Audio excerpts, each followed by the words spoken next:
Let's talk about Smile 1 and 2 and how there will be a third now in the making. Spoiler alert! Smile is this horror film where a psychiatrist, Rose, witnesses her patient take her own life in the most disturbing way. Not without staring at her in a super creepy manner first for a while and then do it. After this, she starts seeing this behavior everywhere. Literally everywhere she goes, there is someone smiling at her with this grin, and at some point the entity that's behind this starts telling her she's next, because when this thing has taken control over someone, they pass it on to the next person by either unaliving someone else or themselves in front of the next carrier. One of the things that makes this film so great is that it is very trippy how many of the things that we, the audience, see are not really happening in reality, only in the person's head that is about to unalive themselves. So it can be very cool to try to figure out what's real to everyone and what is only real to them because of these hallucinations. One of the things that hit really hard for me is that we see Rose work really hard to try to avoid the outcome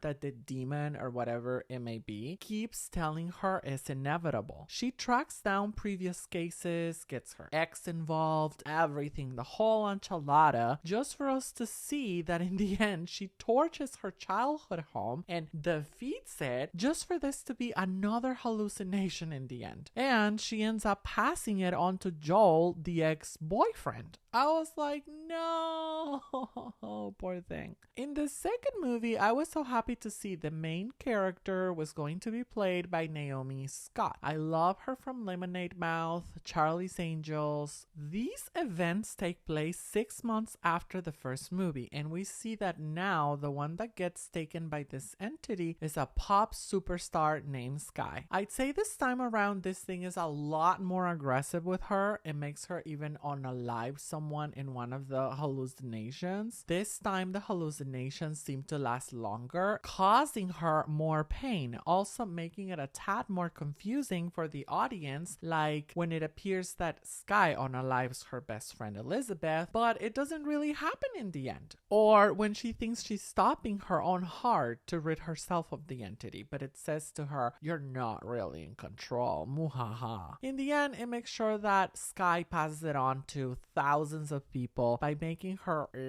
herself during one of her concerts. So I'm actually very curious to see how they're gonna wrap this up for the third movie.